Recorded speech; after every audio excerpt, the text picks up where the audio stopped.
안녕, 반짝반짝 친구들. 여기는 반짝반짝 가치를 찾아라 꼬마 경제 탐험 시간이에요. 오늘은 요야기와 삐약이 함께 용돈 이야기를 해볼 거예요. 용돈은 그냥 동전이나 지폐가 아니라 내가 무엇을 먼저 하고 싶은지 생각하게 해주는 작은 선택 상자예요. 여러분은 용돈을 받으면 제일 먼저 무엇이 떠오르나요? 달콤한 간식, 귀여운 스티커, 새 연필, 아니면 조금씩 모아서 더 큰 장난감을 사고 싶다는 생각? 전부 좋은 생각이에요. 그런데 여기서 중요한 말이 하나 나와요. 바로 예산이에요. 예산은 돈을 쓰기 전에 어디에 얼마를 쓸까 하고 미리 정해보는 약속이에요. 예를 들어볼게요. 요야기가 이번 주에 용돈 5천 원을 받았어요. 그런데 문방구에는 반짝이는 스티커가 1,000원, 맛있는 젤리가 1,500원, 그리고 요야기가 정말 갖고 싶던 작은 공룡 인형이 6,000원에 팔리고 있었어요. 요야기는 지금 5,000원밖에 없으니까 공룡 인형을 바로 살 수는 없어요. 이때 요야기가 할 수 있는 선택은 여러 가지예요. 첫 번째 선택은 오늘 스티커와 젤리를 사고 남은 돈을 모으는 거예요. 그러면 기분은 바로 좋아지지만 공룡 인형을 사려면 조금 더 오래 기다려야 해요. 두 번째 선택은 오늘은 젤리만 사고 나머지는 모으는 거예요. 그러면 먹고 싶은 마음도 조금 채우고 공룡 인형에도 조금 더 가까워져요.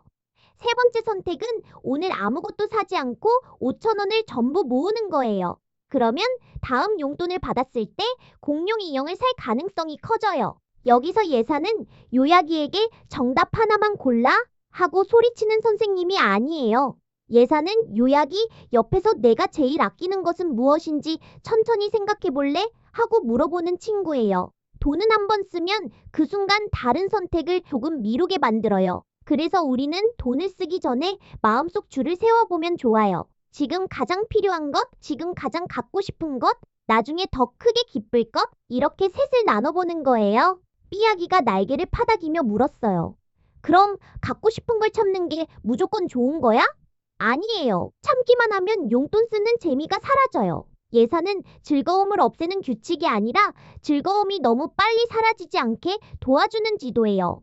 간식도 좋고 작은 선물도 좋아요. 다만 오늘 돈을 모두 써버리면 내일 하고 싶은 선택은 기다려야 해요. 예산은 오늘의 즐거움과 내일의 즐거움 사이에서 균형을 잡는 연습이에요. 이번에는 저금통을 상상해 볼게요. 저금통을 세 칸으로 나눴다고 해요. 첫 번째 칸은 바로 쓰는 돈, 두 번째 칸은 모으는 돈, 세 번째 칸은 나누는 돈이에요. 바로 쓰는 돈은 간식이나 학용품처럼 오늘 필요한 곳에 써요. 모으는 돈은 공룡 인형이나 책처럼 조금 비싼 목표를 위해 넣어둬요. 나누는 돈은 가족 생일 카드, 친구를 위한 작은 선물 또는 좋은 일에 쓰고 싶을 때 남겨두는 돈이에요. 이렇게 세 칸으로 나누면 용돈이 더 잘 보이기 시작해요. 5천 원을 받았을 때 2천 원은 바로 쓰고 2천 원은 모으고 1천 원은 나누는 칸에 넣을 수 있어요. 꼭 이렇게 해야 한다는 뜻은 아니에요. 어떤 날은 모으는 칸을 더 크게 할 수도 있고 어떤 날은 필요한 준비물이 있어서 바로 쓰는 칸을 더 크게 할 수도 있어요. 중요한 건 돈이 어디로 가는지 내가 알고 있다는 점이에요.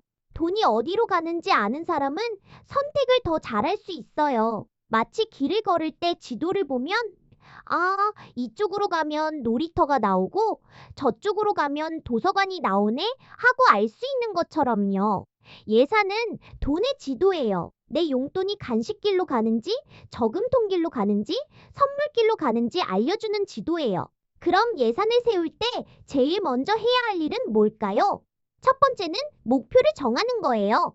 이번 달에는 1만 원짜리 책을 사고 싶어처럼 말이에요. 두 번째는 지금 가진 돈과 앞으로 받을 돈을 적어보는 거예요. 세 번째는 꼭 써야 하는 돈과 조금 기다릴 수 있는 돈을 나눠보는 거예요. 이렇게 하면 내 마음도 훨씬 차분해져요. 요약 퀴즈를 해볼게요. 첫 번째 문제, 예산은 무엇일까요? 돈을 쓰기 전에 어디에 얼마를 쓸지 미리 정해보는 약속이에요. 두 번째 문제, 돈을 세 칸으로 나눈다면 어떤 칸이 있을 수 있을까요? 바로 쓰는 돈, 모으는 돈, 나누는 돈이에요. 세 번째 문제, 예산을 세우면 좋은 점은 무엇일까요? 내가 정말 원하는 것을 더 잘 고르고 오늘의 즐거움과 내일의 즐거움을 함께 생각할 수 있어요. 부모님께 드리는 작은 팁도 있어요. 아이에게 왜 또 샀어? 라고 묻기보다 이번 용돈에서 바로 쓰는 돈과 모으는 돈을 어떻게 나눠볼까?